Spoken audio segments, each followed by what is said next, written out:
Σε ένα φανταστικό μέρος, 1 ώρα και 30 λεπτά περίπου από τη Θεσσαλονίκη προς Κιλκής και προς Σκόπια, στους καταράχτες Σκρά, στη γαλάζια λίμνη, με τα έτσι γαλαζοπράσινα νερά, με τα νερόφυδα και ούτω καθεξής.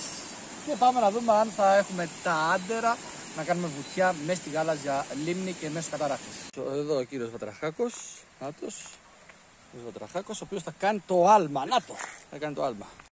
Μην είσαι κοτά, έλα, μπες μέσα. Μπράβο, πάμε.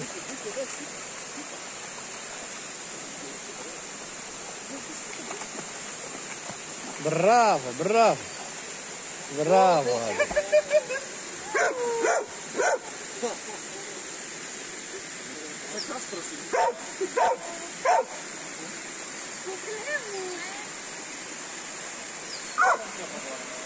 Τι κάνεις το λιπάς με το δίμαμά σου.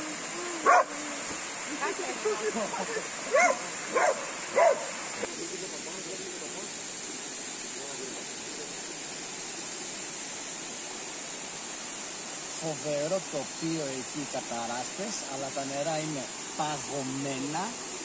Αν μπω μέσα θα βάθω καρδιακό έμφραγμα, δεν θέλετε να με χάσετε, γι' αυτό έστειλα αντί για εμένα τον Γκλέμ.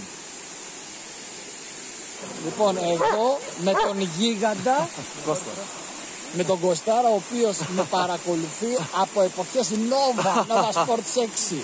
Σχόλιο για εδώ πέρα, για καταράχτες, Σκρά και τέτοια, ένα σχόλιο. Ό,τι καλύτερο. Και σελίδα μόνο έτσι. Μπράβο ρε γίγαντα. Μπορεί να μην κάναμε μπάνιο μέσα στη γαλάζια λίμνη, αλλά ετοιμαζόμαστε μαζί με Γκλέμ να κάνουμε μπλουζ στον καταράχτη. Έλα Γκλέμ, έλα!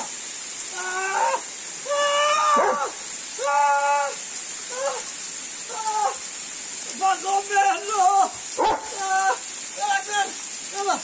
Πιάστο, πιάστο, πιάστο!